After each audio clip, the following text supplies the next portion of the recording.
اللہ تعالیٰ نے فرمایا کہ کیا آپ نے ایسے شخص کو دیکھا جس نے اپنی خواہشات کو خدا بنا لیا ہو، معبود بنا لیا ہو۔ معبود کسے کہتے ہیں؟ جس کی عبادت کی جائے، جس کو فالو کیا جائے، جس کی غلامی اختیار کی جائے۔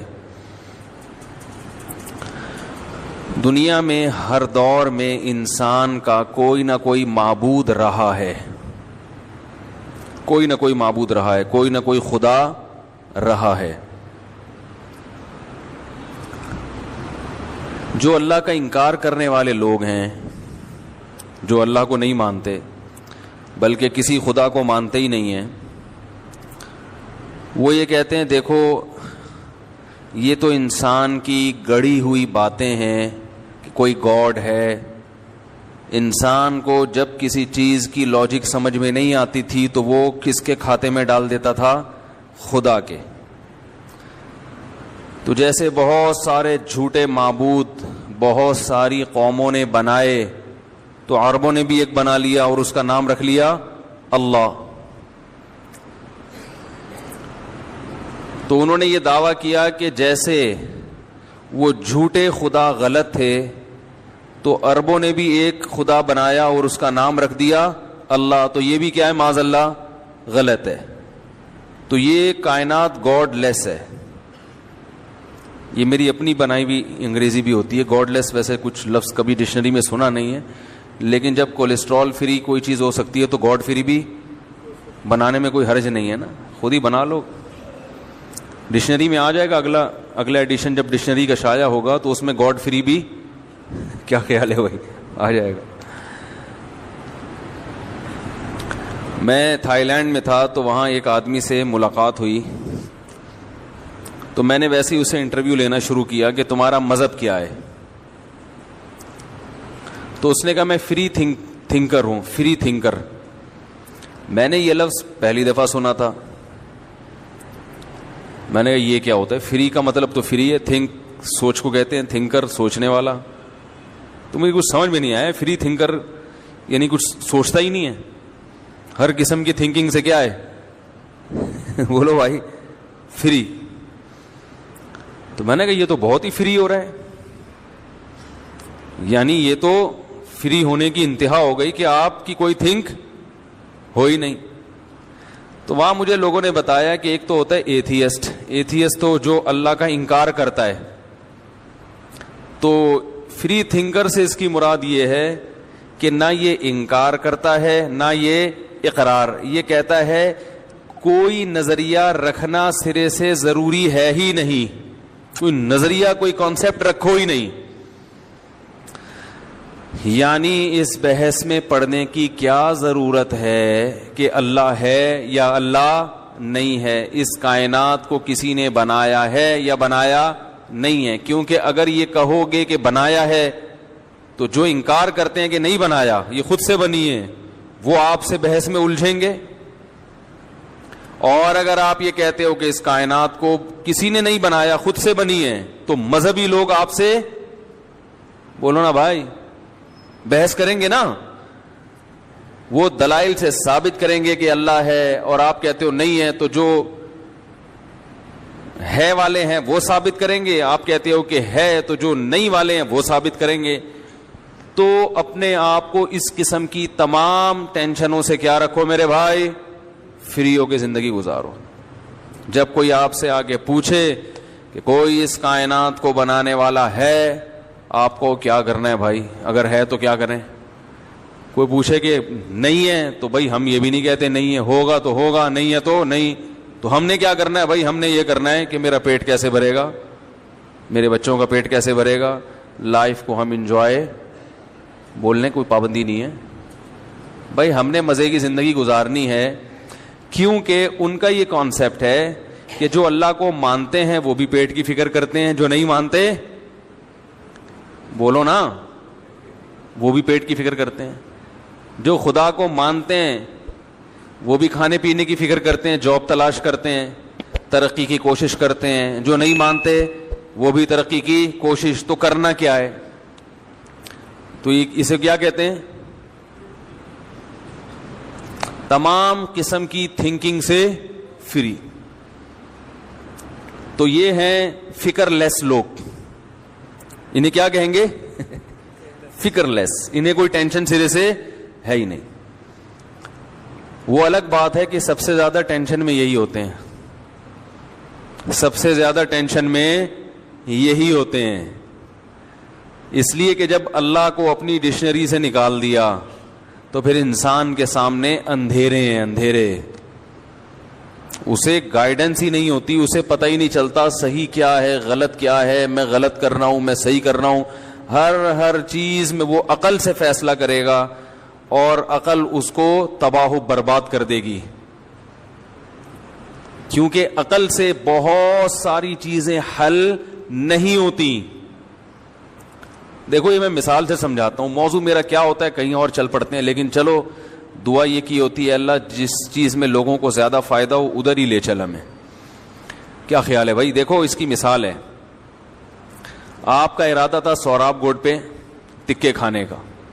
آپ نے اپنے دوست سے کہا یار چلو سوراب گوٹ چلتے ہیں, جو دمبے کے تکے ہیں جو حقیقت میں بھینس کے ہیں, دمبے کے نام پہ بکتے ہیں, چلو وہ کھانے چلتے ہیں. سنا ہے وہاں افغانی پلاؤ بڑی مزے کی ہوتی ہے. منزل آپ کی کیا تھی بھائی؟ سوراب گوٹ. آپ کا دوست باتوں باتوں میں آپ کو لے گیا ادھر, لے گیا قصبہ کالونی. اب آپ جب دیکھیں گے کہ جانا سوراب گوٹ تھا, پہنچ گئے کہاں؟ قصبہ کالونی, تو آپ پریشان ہو گئے نا. کیا خیال ہے بھائی؟ لیکن وہ آپ کو ایک ہوٹل میں لے گیا, اس نے کہا یہاں وہاں سے بھی اچھے تکے ملتے ہیں. تو آپ کہو گے بھائی مقصد تو کھانا تھا, سوراب گوٹ کی زیارت کرنا مقصد نہیں تھا. اگر وہاں یہاں سے بھی اچھے تکے مل رہے ہیں, یہاں وہاں سے بھی اچھے, کوئی مسئلہ نہیں ہے. تو بھائی ہم جمعے کو اگر ایک ٹاپک ذہن میں رکھ کے بیٹھتے ہیں, لیکن ہمیں کہیں اور کے کباب زیادہ اچھے لگنا شروع ہوتے ہیں, تو میرا خیال ہے کوئی حرج. مقصد تو ہے دین پہ چلنا, دین پہ چلنے کی فکر پیدا ہونا. تو اگر کسی اور چیز سے ہو رہی ہے تو مقصد تو حاصل ہو گیا نا. تو مقصد کو دیکھنا ہے یا ذرائع کو دیکھنا ہے؟ کیا خیال ہے بھائی؟ مقاصد کو دیکھنا چاہیے. تو میں یہ عرض کر رہا تھا میرے بھائی, آج بہت سارے معاملات ہمارے خراب اس لیے ہیں کہ ہم اسلام کو فالو نہیں کرتے, اسلام کو سپیریئر نہیں مانتے ان چیزوں میں. تو یا تو اللہ کے ساتھ بہت سارے اللہ مان لیے, یا سرے سے اللہ کا انکار کر دیا, یا سرے سے کوئی نظریہ ہی نہیں رکھا. یہ تمام راستے آپ کو جہنم کی آگ کی طرف لے کے جائیں گے, تمام راستے آپ کو بے سکونی کی طرف لے کے جائیں گے. ایک ہی راستہ ہے آپ کے پاس جو قرآن نے بیان کیا, وہ کیا ہے کہ ایک اللہ پر ایمان لے آؤ اور اپنے آپ کو اس کے حوالے کر دو, اور اسی کو معبود کہا جاتا ہے. عبادت کا معنی ہے غلامی. عبادت کسے کہتے ہیں؟ غلامی کو. اور جس کی عبادت کی جائے اسے کیا کہا جاتا ہے؟ معبود. تو ہم صرف ایک کے غلام ہیں, وہ کون ہے؟ اللہ ہے. تو بھائی یہ فیصلہ کرو کہ میں آزاد ہوں یا میں غلام ہوں. تو میں نے جو آیت پڑھی نا قرآن مجید کی, افرأیت من اتخذ الہہ ہواہ, اس آیت میں اللہ نے بتایا ہے کہ جو کسی کو معبود نہیں مانتا اور یہ کہتا ہے میرا کوئی معبود نہیں ہے, جو فری تھنکر ہیں یا اللہ کا انکار کرنے والے ہیں, اللہ فرماتے ہیں یہ جھوٹ بولتے ہیں, ان کا بھی معبود ہے. یہ جو کہتے ہیں نا میرا کوئی معبود نہیں, میں کسی کو فالو نہیں کرتا, یہ جھوٹ بولتے ہیں. آپ حیران ہوں گے بھائی وہ تو خود کہہ رہے ہیں کہ ہم نہیں مانتے. اللہ اگر یہ کہتا کہ یہ غلط کہتے ہیں تو ہم کہتے ہیں بھائی واقعی غلط کہہ رہے ہیں, اللہ تو ہے. لیکن اللہ کہتے ہیں کہ یہ کیا کہہ رہے ہیں, یہ ان کا دعویٰ یہ ایسا ہے نہیں, یعنی یہ مانتے ہیں معبود کو. ارے عجیب بات ہے نا, ایک آدمی کہہ رہا ہے میں نہیں مانتا, آپ کہہ رہے ہو نہیں تو مانتا ہے, وہ کہہ رہا ہے میں جھوٹ بول رہا ہوں کیا, میرے دل کی حالت تو میں ہی جانتا ہوں نا. تو اللہ کہہ رہے کہ نہیں ان کے دل کی حالت تم نہیں جانتے, یہ خود بھی نہیں جانتا, میں جانتا ہوں. یہ جو کہہ رہے ہیں میں کسی کو معبود نہیں مانتا, غلط کہہ رہے ہیں. یہ اپنی خواہشات کو خدا بنا کے بیٹھے ہوئے ہیں. دیکھو معبود اسے کہتے ہیں, آپ جب کسی کے غلام ہو نا, تو جب وہ کسی بات کا آرڈر کرتا ہے تو اس آرڈر کے پہ چلنے کے لیے لاجک نہیں پوچھی جاتی. دیکھو دوست آپ کو آ کے کہے گا کہ یہ کام کرو, آپ کہیں گے کیوں, کیا خیال ہے بھائی کیوں کروں, وہ وجہ بیان کرے گا. لیکن تھانے دار آیا, اور کہہ رہا ہے موبائل میں بیٹھو, تو آپ ایک دو دفعہ پوچھ تو لیں گے بھائی احتیاطاً کیوں, لیکن وہ وجہ بتانے کا پر مکلف وہ کہے گا تھانے میں چل کے بتاؤں گا, تو بیٹھنا پڑے گا نا آپ کو. وہ کارڈ دکھائے گا بھائی میں تھانے دار ہوں, میں وردی میں آیا ہوں, مجھے حکومت نے اجازت دی ہے کہ میں آپ کو, میرے پاس عدالت سے نوٹس آیا کہ اس بندے کو اٹھا کے لے آؤ. تو آپ کو مطمئن کرنا ضروری نہیں ہے, عدالت نے نوٹس بھیجا اس کو اٹھا کے لے آؤ. کیا خیال ہے؟ دوبارہ بتا دیتا ہوں, وہ بھی سمجھ میں نہیں آیا. تھانے دار آیا, فرض کرو گیٹ پہ کھڑا ہوا ہے, بولے باہر آئے. آپ باہر آئے کہ نہیں, موبائل میں بیٹھے, یہ عدالت نے نوٹس دیا ہے کہ اس بندے کو اٹھا کے لے آؤ, اریسٹ کرو. آپ کہیں کیوں؟ وہ کہیں ایکچولی بات یہ تھی کہ آپ پر چوری ثابت ہوئی ہے. آپ کہیں نہیں یہ بالکل غلط ہے. وہ کہے, اب تھانے دار کہہ رہے وہ اصل میں عدالت میں گواہوں نے سے ثابت کیا. آپ کہہ رہے ہیں وہ گواہوں کو میں جانتا ہوں, وہ تو خود چور ہیں. اب ایس ایچ او صاحب کہہ رہے ہیں کہ بھائی وہ اصل میں نہیں, ایسا نہیں ہے, یہ بات ثابت ہو چکی ہے کہ وہ چور نہیں ہے, آپ چور ہیں. آپ کہہ رہے ہیں نہیں آپ کو غلط انفارمیشن ملی ہے. وہ کہہ رہا ہے بھائی شناختی کارڈ پہ جو نام ہے وہی آپ کا نام ہے, عدالت نے جو نوٹس بھیجا, ایڈریس بھیجا وہی ہے. کہہ رہے نہیں وہ اصل میں وہ سیم نام کا ایک اور بندہ دوسرے محلے میں بھی رہتا ہے. تو وہ ایس ایچ او صاحب کے پاگل ہونے کی علامت ہے نا, ہیں؟ کیا خیال ہے؟ وہ آپ کو وہ کیا کر رہا ہے, اب کہہ رہے ہیں کرسی لے آؤ, ادھر سے چائے لے آؤ, میں اس کو بیٹھ کے سمجھاتا ہوں. جب یہ سمجھ جائے گا تو میں اس کو اریسٹ کروں گا, کیونکہ یہ ایک آدمی کی سمجھ میں ہی نہیں آ رہا میں اس بیچارے کو اریسٹ کیوں کروں. ایسی کوئی پولیس دنیا میں دیکھی آپ نے؟ کیا ہو گیا بھائی؟ لیکن یہی کام ہوتا ہے, آپ کا کوئی دوست آتا ہے یا ویسے کوئی ان نون پرسن آیا, وہ آ کے کہتا ہے گاڑی میں بیٹھو, آپ پوچھیں گے نا کیوں, وہ کہے گا آپ چور ہو, آپ بولیں گے کس نے کہہ دیا. اب بحث کرنا بنتا ہے. کیا خیال ہے بھائی؟ تو جب آپ کسی کو گاڈ مان لیتے ہیں, خدا مان لیتے ہیں, تو جب وہ آرڈر دے گا تو بحث کرنا نہیں بنتا. نہیں آ رہی بات؟ پھر بحث کرنا نہیں بنتا. پھر بھائی وہ پھر گاڈ ہونے کا فائدہ کیا؟ خدا ہونے کا فائدہ کیا اس کا؟ معبود ہونے کا, آپ کے غلام اور اس کے آقا ہونے کا فائدہ کیا رہا ہوا؟ اگر اس کو بھی سمجھانا ہے ہر چیز یہ کرو یہ نہیں کرو, جیسے میں نے بھی بات کی نا, گھر کا سربراہ کون ہے؟ قرآن کے مطابق مرد ہے. اب خواتین بحث کرتی ہیں, تو بھائی اگر آپ نے بحث کرنی ہے تو اسلام چھوڑ دو. اب بولے میں مسلمان نہیں ہوں, میں اسلام کو نہیں مانتی, میں اللہ کو نہیں مانتی, میں قرآن کو نہیں مانتی, ختم. پھر انگریز بن جاؤ تو پھر آپ کو سمجھایا جائے گا یہ ایکچولی یہ, تو پھر آپ کی بحث, تو وہ پھر بحث کر کے انہوں نے کہا کوئی کسی کا سربراہ نہیں ہے. وہ انگریز نے کہا اتنی گھنٹے لگا کے کون سمجھائے گا یار کون سربراہ ہے, تو انہوں نے کہا کوئی سربراہ نہیں ہے, لائف کو بس کیا کرو, انجوائے کرو. ٹھیک ہے نا؟ تو انہوں نے ان ٹینشنوں سے اپنے آپ کو آزاد کر لی. تو ساری ٹینشن اسلامی معاشرے میں اور خاندانی نظام کو بچانے کے لیے. آپ میرے پاس ایسے کیس بھی آتے ہیں, میاں صاحب گھر میں خرچہ ہی نہیں دے رہے, تو ان کو جب کہا جائے بھائی خرچہ تو آدمی کے ذمہ ہے, وہ کہے نہیں بھی اتنا کماتی ہے, اتنی ماشاءاللہ اللہ نے اس کو نوازا ہے, اتنے ابا سے, تو مجھ سے کیوں مانگتی ہے؟ تو ہم ان سے کہیں گے بھائی جان خدا کا حکم کیا ہے کہ ذمہ داری کس کے کندھوں پہ ہے؟ میں نے کہا بھائی آپ کی بیگم کو 3 کروڑ کے پلاٹ بھی اگر وراثت میں ملے ہو نا, تو پھر بھی, اور آپ رکشا چلاتے ہو, پھر بھی ذمہ داری آپ پر ہے, اس پر نہیں ہے. کہ نہیں کیوں؟ تو کیوں کا مطلب ہے کہ آپ اللہ کو اللہ بولو نا نہیں مانتے. بھائی اللہ کو اللہ مانیں گے, اللہ نے کہہ دیا ایک نظام بنا دیا, تو آپ کو فالو, آپ کی سمجھ میں آئے یا نہ. اللہ نے کہا بہن کو وراثت دو, کہا نا اللہ نے. ابھی دیکھو ایک خاندانی لوگ آئے تھے, ابھی انہوں نے ایک مسئلہ پوچھا کہ ہمارے والد صاحب, ابھی جمعے کی نماز سے پہلے انہوں نے کہا کہ ہمارے والد صاحب نے زندگی میں ہماری بہن کو پورا ایک مکان دے دیا تھا, اور کہا تھا کہ میرے مرنے کے بعد اب تمہارا وراثت میں حصہ نہیں ہے, کیونکہ میں زندگی میں تمہیں دے رہا ہوں. والد صاحب کا انتقال ہو گیا, اب وراثت میں ایک مکان ہے, تو بھائی مجھ سے پوچھ رہے ہیں کہ کیا اس بہن کا حصہ ہوگا کہ نہیں ہوگا. میں نے کہا بھائی ہوگا. میں نے کیا کہا؟ بھائی ہوگا. وہ کہہ رہے ہیں نہیں وہ تو ایگریمنٹ ہوا تھا, بہن بھی اس پہ راضی تھی کہ میں یہ مکان لے رہی ہوں اور مرنے کے بعد میں حصہ نہیں لوں گی. میں نے کہا یہ ایگریمنٹ شریعت میں کل عدم ہے, اس کی کوئی حیثیت نہیں ہے, کیونکہ جو حق آپ کا ابھی ہوا ہی نہیں ہے, آپ پہلے سے اس سے دستبردار نہیں ہو سکتے. میں آپ سے کہوں کہ فیوچر میں جتنے پیسے آپ کے ذمے میرے ہوں گے وہ ابھی سے میں نے معاف کر دیے, وہ نہیں معاف ہوتے. جب پیسے ہوں گے تو پھر معافی کا اعتبار ہوگا. تو وراثت کا حق آتا ہے باپ کے مرنے کے بعد, تو بہن کا ابھی حصہ آیا ہی نہیں ہے تو وہ معاف پہلے سے ہو ہی نہیں سکتا. میں نے کہا پورا پورا حصہ دینا پڑے گا, اور وہ جو مکان زندگی میں دیا وہ گریبی. اب ایسے موقع پہ عام طور پہ لوگوں کے چہروں پہ آ جاتی ہیں سلوٹیں, سوال کرتے ہیں کیوں ہمارا اتنا نقصان, ہم تو دھوکے میں آ گئے. لیکن یہ بڑے خاندانی لوگ تھے, انہوں نے کہا ٹھیک ہے ہم ان کو حصہ دیں گے, بس ہم یہ پوچھنا چاہ رہے تھے اسلام کیا کہتا ہے. سمجھ میں آ رہی ہے بات؟ نہیں آ رہی؟ آ رہی ہے.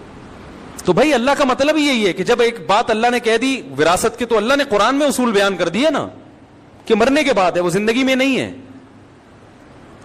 تو یہ خاندانی لوگ ہوتے ہیں, کم از کم ایک طرف تو ہوئے ہوئے ہیں نا.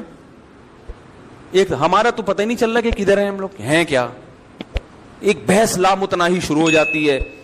تو جب اللہ کو اللہ مان لیا تو اللہ کے احکام میں یہ کہنا کہ کیوں انشورنس حرام ہے نا, کیوں اسلام میں صحیح بخاری صحیح مسلم کی حدیثیں ہیں, غرر بھی حرام, قمار جوا بھی حرام, اور سود بھی حرام. اس کی وجہ اللہ نے نہیں بتائی, حکمتیں بتائی ہیں, لیکن اصل وجہ یہی ہے کہ بس اللہ نے حرام کر دیا. اب انشورنس میں بھائی یہی ہو رہا ہے, ابا مر گئے تو پیسے ملیں گے, نہیں مرے تو وہ رقم انشورنس کمپنی کا پروفٹ کمانے کا یہ طریقہ شریعت میں حلال بولو بھائی نہیں ہے. کہ ان کی گاڑی کو ٹکر لگ گئی تو انشورنس کمپنی کا نقصان, ٹکر نہیں لگی تو کلائنٹ کا نقصان, کہ اس کی ساری قسطیں انشورنس کمپنی کھا جائے گی. یہ کون سا طریقہ ہے پیسے کمانے کا بھائی؟ ایک صاحب مجھے کہنے لگے میرا اس بیٹے کی میں نے انشورنس کروائی ہوئی ہے کروڑوں روپے کی, یہ مر گیا کروڑوں روپے ملیں گے. میں نے کہا یہ کون سا طریقہ ہے, بچہ مر گیا تو کروڑوں روپے مل رہے ہیں, اور نہیں مرا تو فائدہ کس کا؟ انشورنس کمپنی کا, جو آپ کی قسطیں ہر مہینے جا رہی ہیں. یہ تو قمار ہے. پیسے گئے تو حادثہ ہو گیا تو پیسے آ گئے, نہیں ہوئے تو پیسے, یہ باہمی تعاون نہیں ہے, بزنس ہے یہ, اور یہ حرام طریقے کا بزنس ہے. تو اب جن کو بتا دو نا بھئی اللہ کا قانون ہے انشورنس حرام ہے, وہ کہتے ہیں بھئی میں جاب چھوڑ دوں گا, ختم, یا میں توبہ کروں گا اللہ سے, غلط کر رہا ہوں میں. سود حرام ہے بھائی, سودی بینک میں جاب بھی حرام ہے, یار توبہ کروں گا, دعا کریں مولوی صاحب. یہ تو انسانوں والا طریقہ ہوتا ہے. اور کیوں کیوں کیوں, یہ اس کی علامت ہے کہ آپ اللہ کو اللہ نہیں مانتے. اور جو اللہ کو اللہ نہیں مانتا, پھر قرآن کہتا ہے وہ اپنی خواہشات کو اللہ مانتا ہے. اس کا دل جو چاہے گا پھر وہ اس سے لاجک نہیں پوچھے گا. نہیں آ رہی بات؟ یعنی جس کو خدا مان لیا تو اس کا مطلب اس کے حکم پر عمل کرنے کے لیے اس حکم کی لاجک سمجھ میں آئے یا نہ آئے یہ ضروری نہیں ہے. تو اللہ فرماتے ہیں جو اللہ کو اللہ نہیں مانتے, جن کا ایک خدا نہیں ہے, ان کی خواہشات ان کے خدا ہیں, اور پھر ان کا ایک نہیں ہے, سینکڑوں, جتنی خواہشات ہیں اتنے سارے ان کے خدا ہیں. شرابی کا خدا کیا ہے؟ اس کی خواہش. جب اس کا دل چاہتا ہے میں شراب پیوں تو وہ اس دل سے پوچھتا ہے کہ کیوں ہے. اگر یہ عقل سے پوچھتا ہے, اگر عقل سے پوچھے گا عقل کہے گی بھائی اس کے یہ نقصان ہے, جگر کو نقصان ہوتا ہے اور لت پڑتی ہے, یہ جو تم سکون کی تلاش میں شراب پی رہے ہو اس سے تمہیں شراب کی لت پڑے گی, تمہیں ہر تھوڑی دیر بعد دوبارہ سکون چاہیے گا. اچھا چلو تم پی کے بہکتے نہیں ہو ہیں ٹھیک ہے نا, تم اتنی پیتے ہو کہ کنٹرول میں رہتے ہو, تو کنٹرول میں رہنے کا بھی اس کے بھی نقصانات ہیں, کنٹرول میں رہ کے پینے کے بھی نقصانات. پھر آپ یوٹیوب پہ سرچ کریں کہ جن ملکوں میں شراب الاؤ ہے, شراب کی وجہ سے کتنے قتل ہوتے ہیں, کتنے ایکسیڈنٹ ہوتے ہیں. میں ایک پی آئی اے کے پائلٹ سے میری دوستی ہو گئی, میں نے ان سے پوچھا کہ میں نے کہا امریکہ میں تو اتنی شدید سیکیورٹی ہے, وہاں ہوائی جہاز کے حادثے کیسے ہو جاتے ہیں؟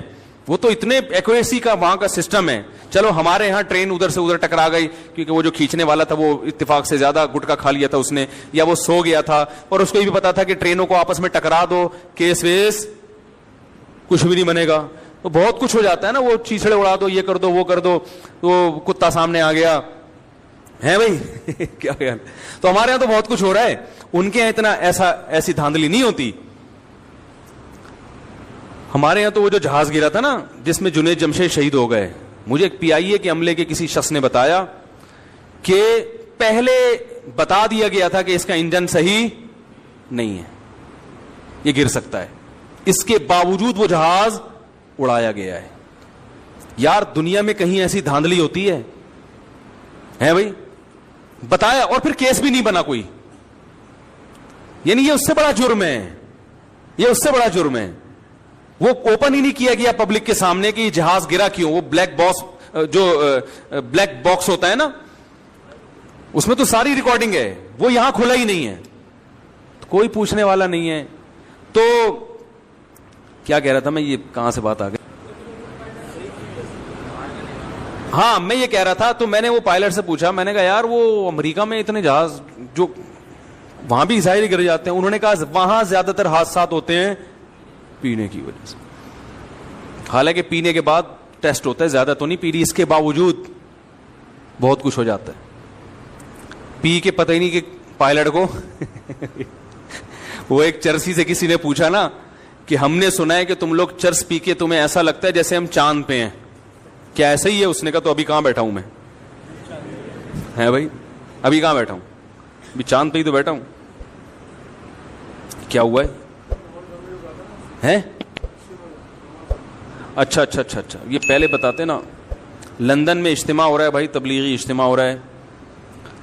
علماء کرام اور اکابرین کرام پاکستان, انڈیا اور ساؤتھ افریقہ سے شرکت کے لیے آ رہے ہیں. مولانا ابراہیم صاحب, مولانا عبید اللہ خورشید صاحب, مولانا سلیمان قطانی صاحب اور پروفیشنل کی جماعت علی گڑھ یونیورسٹی سے بزرگ حضرات مولانا احمد لاٹ صاحب.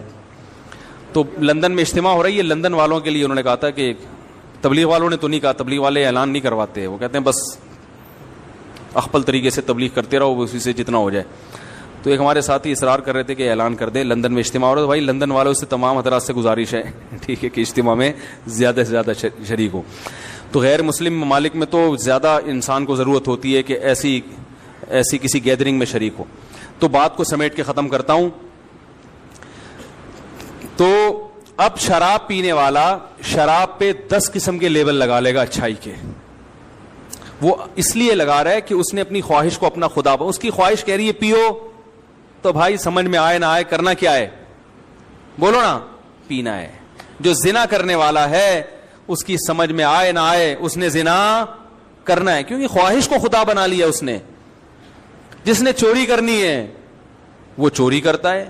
آپ اس سے 100 چیزیں پوچھیں, اچھا ان کی جب چوری ہوتی ہے تو پریشان ہوتے ہیں. یہ ڈاکو سے جب کوئی گن پوائنٹ پہ کچھ چھین کے لے جائے تو گالیاں دے رہا ہوتا ہے, یہ ہو رہا ہے ملک میں ہیں, یہ ناانصافی ہو رہی ہے.